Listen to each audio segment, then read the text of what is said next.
Right now, 2,000 massive cargo ships are sitting completely stationary in the waters surrounding the Strait of Hormuz. Trapped aboard these vessels are 20,000 seafarers, caught in a sudden and massive physical bottleneck. These crews are living under extreme psychological strain. They are isolated in an active militarized zone, facing a daily reality of exhaustion and the constant threat of being caught in a potential conflict. The International Maritime Organization is now treating this as a humanitarian emergency. They have issued an urgent plea for proactive psychological support and the establishment of 24/7 hotlines to help the sailors manage the toll of their isolation.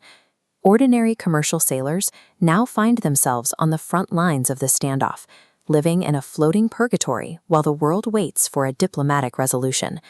Tehran has spent years preparing for this exact moment. They have long viewed the Strait of Hormuz as their ultimate doomsday weapon, a geographic asset that allows them to hold the global economy at gunpoint. As Iran's conventional naval power has weakened, their military strategy has pivoted toward asymmetric tactics. They no longer try to match the West ship for ship. Instead, they focus on making the water impassable. They achieve this through a fleet of low-cost, disposable drones.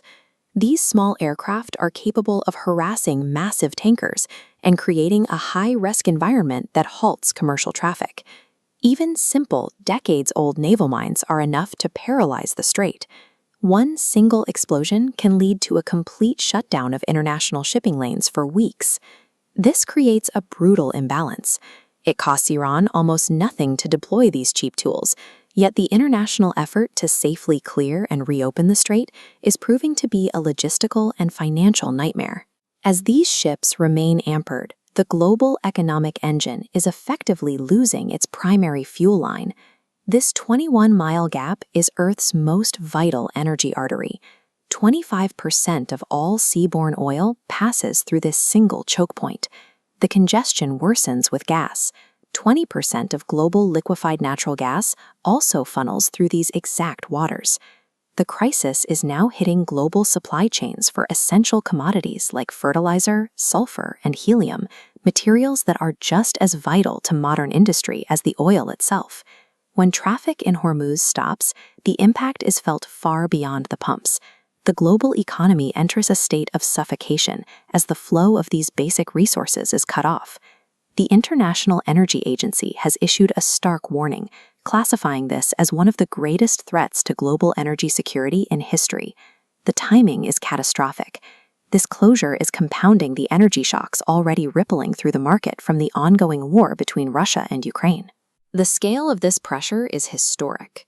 It currently dwarfs the combined market impact of the energy crises seen in 1973, 1979, and 2022. In a desperate move to stabilize the market, the IEA has authorized the release of 400 million barrels of oil from strategic reserves, making this the largest release ever recorded. However, dumping strategic reserves is a finite solution. It simply cannot compensate for the permanent loss of a physical trade route that has been effectively severed. The diplomatic response has been frantic. The UK and France have convened military planners from more than 30 countries to find any viable way to reopen the channel. A summit of 51 nations recently concluded with a plan to create a multinational defensive force to escort commercial vessels through the strait. But the cost of this mission is proving astronomical.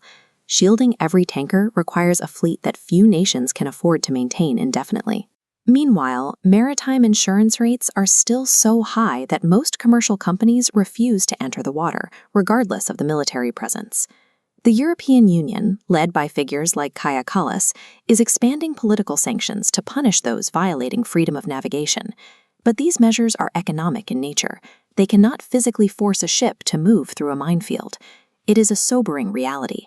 Even with the combined military and economic weight of 51 nations, the world cannot safely move a single civilian cargo ship through those 21 miles of water.